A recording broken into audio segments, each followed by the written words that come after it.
everybody, and welcome back to Break the Tackle. I am Austin, a PEF Peffer, here today with the Week 16 edition of the PEF 10. The PEF 10 is my top 10 teams going into the week, and we're headed to Week 16 already, 3 weeks left of the regular season. Let's start off with the number 10 team, which making a comeback to the PEF 10 for the first time in quite some time are the Tampa Bay Buccaneers. Baker Mayfield had himself a game. Mike Evans had himself a game. It was close early on, and then the Buccaneers just ran away with it. They're leading the NFC South, and I think they have a really good shot of taking it. This would be, their 4th straight division win if they take it. Bucs are on a roll right now, taking advantage of the Falcons. Not doing so hot, even though the Falcons got a win. They still didn't look great. As of right now, I take the Bucs to win. Yeah, Bucs are looking good, and they are the number 10 team this week on the PEF 10. At number 9 are the Denver Broncos, who are kind of just frozen on the PEF 10. They've been at number 10 or number 9 the last, 6 weeks? The Broncos are just stuck there, and it's they keep winning, but it's I can't put them ahead of any of the other teams ahead of them right now. I just can't go there yet, but the Broncos just keep winning. They have a chance to clinch a playoff spot, if I'm not mistaken, this week. So everything's looking really good for Denver, and they stay at 9. At number 8, dropping a few spots, are the Pittsburgh Steelers. Tough game now. I'll give them this.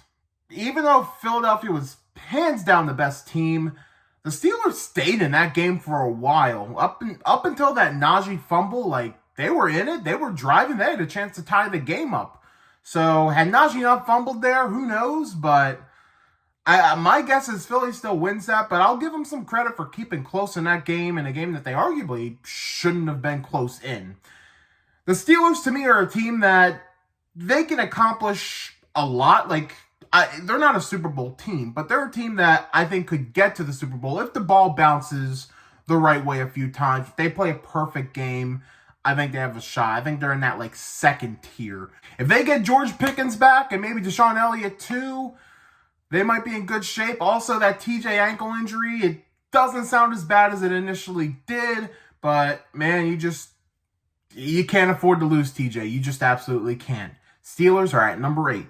At number 7 are their divisional foes in the Baltimore Ravens. Getting was it a surprising win? No. We all knew they were beating the Giants. We knew they were going to have a pretty sizable lead against the Giants. Baltimore they're Baltimore. You kind of know what to expect from them. They're going to be a good team, but you don't expect them to make it too far in the playoffs. Again, they're in that same tier as Pittsburgh to me, where I feel like they can make the Super Bowl, but they might have to play a perfect game, which when they get to the playoffs, they just tend to drop the ball. But, they were kind of their own worst enemy last year, and they're not as good as they were last year. It's still a really good team, but not even more so, they can't afford to make mistakes. Ravens are at number 7. Them against the Steelers this weekend. That's a big one. At number 6 are the Green Bay Packers, moving up a spot from last week. Dominating win against the Seahawks on Sunday Night Football. What else is there to say, man? Packers, again, they're in that second tier to me, where I feel like they probably have to play a perfect game to beat those top-tier teams, but they're getting stronger and stronger, and I think next year they might move up into that next tier. Packers at number 6. PEF props this week. These are teams I want to shout out who couldn't make the PEF 10 this week, but got some wins. I'm going to start with the Rams, who very close to making the PEF 10. Ugly game on Thursday, but they were the better team. Second half, they adjusted. They were the better coach team. Sean McVay, one of the best coaches in the league. And right now, the Rams are looking like the favorite to win the NFC West. And, they would be my pick right now. So, props to the Rams. I'm going to give props to the Texans, too. I've been pretty low on them. I've been thinking they're going to find their way somehow out of the playoffs. But they get the win. They clinched the AFC South. And now things are looking pretty good for the Texans. So, got to give them props, too. Maybe if they get their stuff together, maybe they can go back to the potential we all thought they had beginning of the season. All right, we're at the top 5 of the PEF 10. Coming in at number 5, taking a bit of a drop, are the Detroit Lions. Man, heartbreaking. Just all the injuries nonstop. The defense is down to like a bunch of guys who you sign off the street. And to just top it all off, David Montgomery is out for the season, more than likely. Oh my gosh, the Lions cannot catch a break right now. My heart breaks for them because it was supposed to be them. They were America's team, and now they went from arguably the best team in the NFC to maybe the third best now. Now I worry. I really worry. Now, everyone's crapping on Dan Campbell for going onside kick earlier on, and I mean, I can't blame the guy. Like, how badly injured the defense was, it's like they were not in a position to. I mean, you're gonna trust your defense against Josh Allen, your beat up defense against Josh Allen. I mean, I don't blame Dan Campbell. I think people are giving him too much crap on that call. With that said, I worry for the Lions. I really do. They're pretty much gonna have to rely on their offense at this point because that defense, absolutely tragic. Lions at 5. At number 4 are the Minnesota Vikings. All right. It's time for me to start respecting the Vikings more. They dominated the Bears. Guess that's not a shock. It really isn't. I mean, they went from beginning of the season, everyone said stick a fork in them. They're a 5-6 win team. And now they have a chance to be the number 1 seed. So it's incredible the turnaround they've had this year. And yeah, I don't have much else to say. Vikings at number 4. They're killing it. At number 3, moving up for the first time in a little bit. Granted, I feel like it's more of other teams dropping. I got the Kansas City Chiefs. And the Mahomes injury, we'll wait and see. Sounds like it's just week to week. You hope it doesn't linger in the playoffs, of course, but good news for them, they're more than likely going to have the number 1 seed, so they're in a pretty good spot regardless. I mean, my guess is he'll probably miss the game against Houston. Maybe he'll be back for the game against Pittsburgh on Christmas, but I mean, there's a real chance they might just hold Mahomes out till the playoffs start, and I wouldn't blame them for it. Granted, you might want to see how the Bills and the Steelers do moving forward. Well, I guess Steelers are pretty much out of it. So you want to see how the Bills do moving forward. Despite the Mahomes injury, Chiefs are in a really good spot, and they're at number 3. At number 2 are the Buffalo Bills. Dominating performance against the Lions. The score looked closer than what it was. Josh Allen, man, he's going to be MVP. I think it's pretty much said Josh Allen's winning MVP this year. He's a beast, man. And some people are saying the Bills are now America's team, and it might be hard to argue that. I mean, Josh Allen is probably the most exciting person to watch in football today.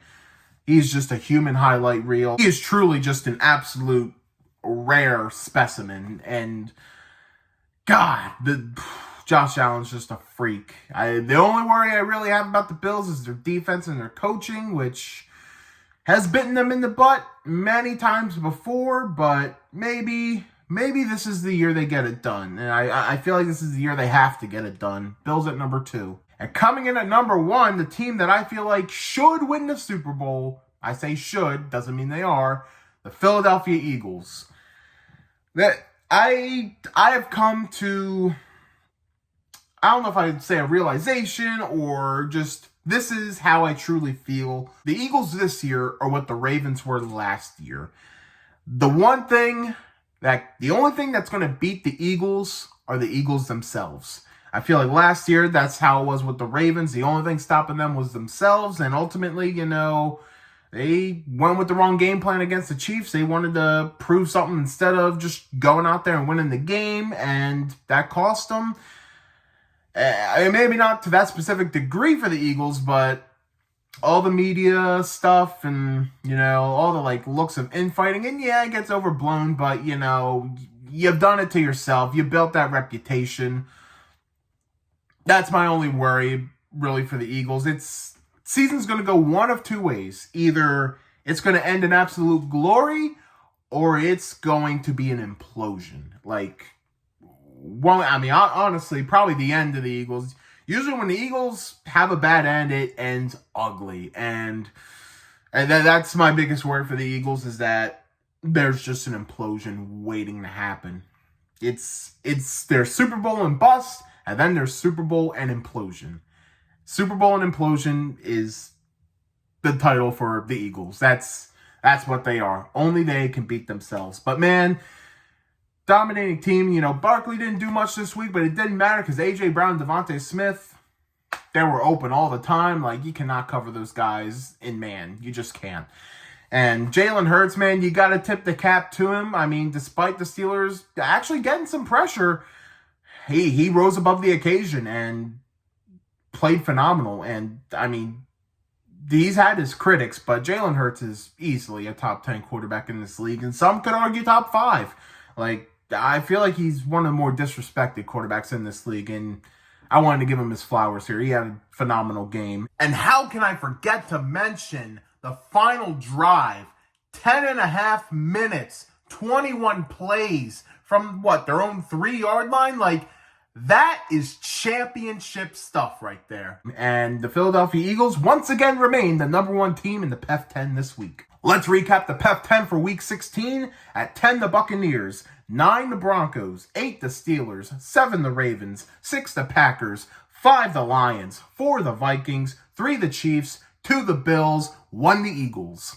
And now let's hear from all of you. What did you think of the PEF 10 this week? Who are your top 10 teams going into week 16?